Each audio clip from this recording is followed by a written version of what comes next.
Ito lang yung bet ko, ayan. Super pigmented niya.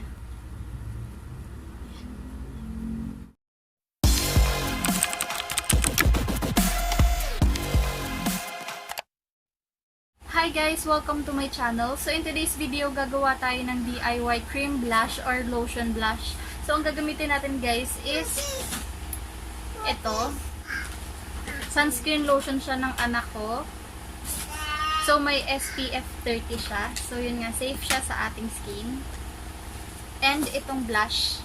And ang gagawin lang natin guys is maglalagay tayo nito dito sa ating containers.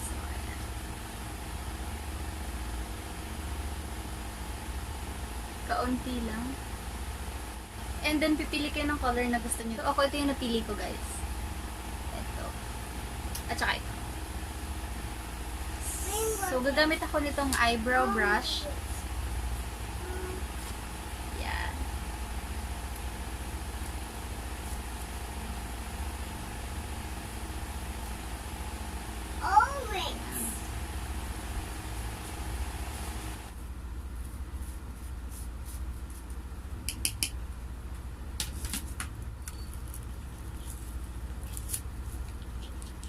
Ang bango niya. Nag-swimming si nanay. Nilamig si nanay.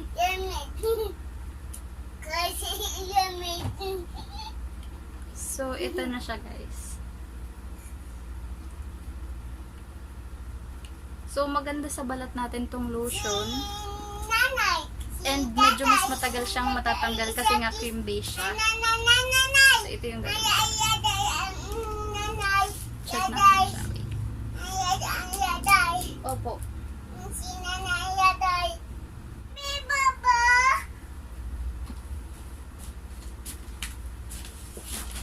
So, ayan. Kakagawa tayo ng cream blush. So, lotion lang siya guys, tsaka powder blush. So, ikaw, kung gusto mong food color ang gamitin mo, pwede din naman. Kaya lang ito, super simple and easy lang siya kasi nga ito. Kung available din naman. So, ang ginamit ko is itong BH Cosmetics na Glamorous Blush. So, yun guys, yung tatlong pinaghalo-halo kong color and ito yung kinalabasan niya. Ito. So, bukod sa healthy din siya sa skin kasi nga lotion siya. May sunscreen na din kasi siya. So, UV protected ka na. Ayan. So, that's it guys. Sana may natutunan kayo and matry nyo itong DIY cream blush natin. So, konti lang yung ginawa ko guys kasi nga itatry ko pa lang siya. And maganda siya sa balat. Maganda yung color din na nagawa natin. So, kayo kung ano yung bet nyo na color. Kung gusto nyo medyo peachy lang, medyo dark. So, ako ito lang yung bet ko. Ayan. Super pigmented niya.